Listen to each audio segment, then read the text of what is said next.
फारस की खाड़ी की रात अचानक आग और धमाकों से भर गई। समंदर के बीच खड़े तेल के विशाल टैंकरों के ऊपर मिसाइलें बरसने लगीं और कुछ ही पलों में आसमान लाल हो गया।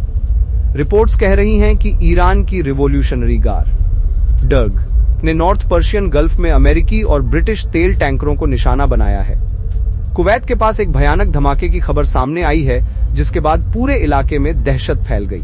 लेकिन सबसे बड़ा ऐलान अभी बाकी था।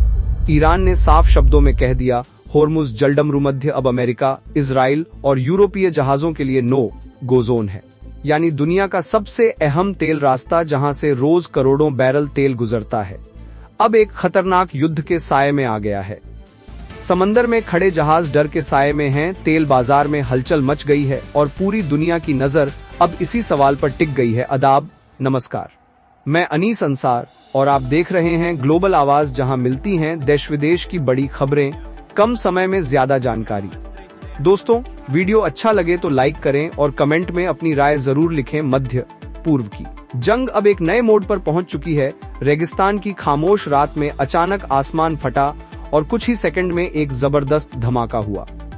रिपोर्ट्स कहती हैं कि ईरान ने संयुक्त 100 अमीरात में मौजूद अमेरिका के पैट्रियट एंटी मिसाइल सिस्टम को निशाना बनाया और दावा किया जा रहा है कि यह पूरा डिफेंस साइट तबाह कर दिया गया।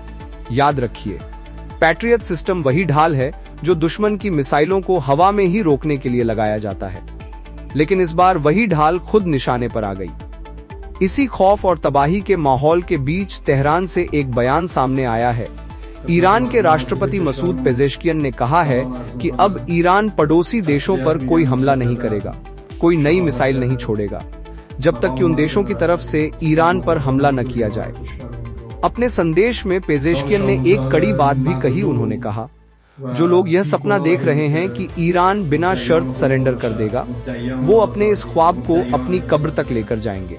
लेकिन इसी बयान में एक दर्द भी झलकता है। ईरानी राष्ट्रपति ने पड़ोसी देशों से माफी मांगते हुए कहा, हमारा किसी भी देश पर हमला करने या किसी की जमीन लेने का कोई इरादा नहीं है। उन्होंने पूरे इलाके से अपील की कि इतने खून खराबे और तबाही के बाद अब मतभेदों, शिकायतों और गुस्से को कुछ देर के लिए किनारे रख दिया जाए। लेकिन उसी सांस में एक चेतावनी भी दी गई। पेजेश्कियन ने कहा, पड़ोसी देशों को किसी भी बाहरी ताकत का मोहरा नहीं बनना चाहिए, और अगर किसी देश के अंदर कुछ समूह यह सोच रहे हैं कि वो इस हालात का फायदा उठाकर ईरान की जमीन पर हमला करेंगे, तो उन्हें भी यह समझ लेना चाहिए कि ऐसा कदम पूरे इलाके को और गहरे अंधेरे में धकेल देगा। यानी तेहरान से आया यह संदेश अजीब तरह की दो तस्वीरें दिखाता है, एक तरफ शांति की अपील और दूसरी तरफ जंग की छाया। क्योंकि सच यही है, जब मिसाइलें आसमान में उड़ रही हों, जब शहरों में मातम पसरा हो, तो हर बयान में उम्मीद भी होती है और एक गहरी ट्रेजेडी भी।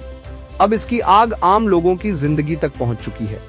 ताजा रिपोर्टों के मुताबिक ईरान के अंदर कम से कम 28 नागरिक ठिकानों पर अमेरिका और इसराइल के हमले हुए, और इन हमलों की सबसे दर्दनाक बात यह है कि निशाने पर आए वो स्थान जहां आम लोग, बच्चे और मरीज मौजूद थे। दक्षिणी ईरान के मिनाब शहर में शजरह तैयबह प्राइमरी स्कूल पर हमला हुआ। बताया जा रहा है कि इस हमले में लगभग 165 लोगों की जान चली गई।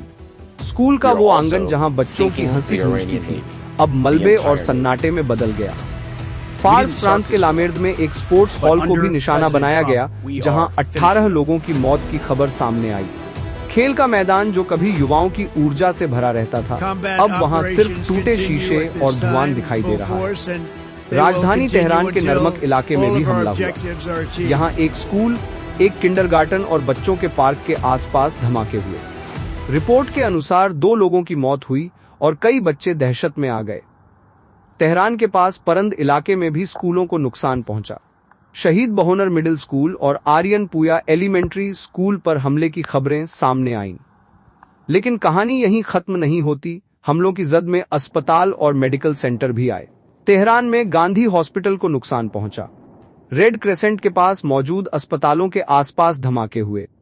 अमनेह नियोनेटल केयर सेंटर, जहां नवजात बच्चों का इलाज होता है, और शहीद रजाई हार्ट हॉस्पिटल भी इस हिंसा की चपेट में आए।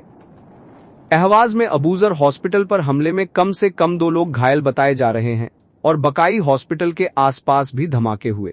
मिनाब का हजरत अबोल फजल हॉस्पिटल भी हमलों की सूची में शामिल है, जबकि सराब और हमदान में आपातकालीन चिकित्सा केंद्रों के पास धमाकों में कम से कम 2 लोग घायल हुए। यानी इस जंग की सबसे बड़ी ट्रेजेडी यही है, जहां कभी स्कूलों में बच्चों की आवाज गूंजती थी, जहां अस्पतालों में डॉक्टर जिंदगियां बचाने की कोशिश करते, वही जगहें अब धुएं, मलबे और चीखों से भरती जा रही हैं। और अब सवाल सिर्फ यह नहीं है कि अगला हमला कहां होगा, बल्कि यह है कि इस जंग में सबसे बड़ी कीमत आखिर कौन चुका रहा है, सैनिक या फिर वो मासूम लोग जिनका इस जंग से कोई लेना देना ही नहीं था। वहीं ईरान भी पीछे नहीं है। ताजा हमले में दुबई एयरपोर्ट को निशाना बनाया गया।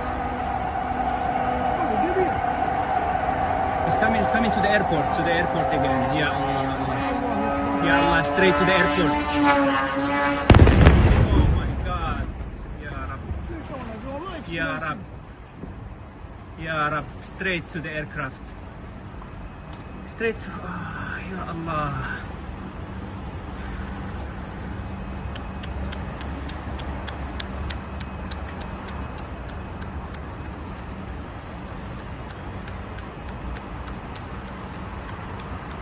Did it hit the aircraft? No, it hit next to us here actually. Je pense, yeah. इसके बाद स्थिति और गंभीर हो गई। एमिरेट्स एयरलाइंस ने घोषणा की है कि दुबई से आने जाने वाली सभी उड़ानें अगले आदेश तक निलंबित कर दी गई हैं।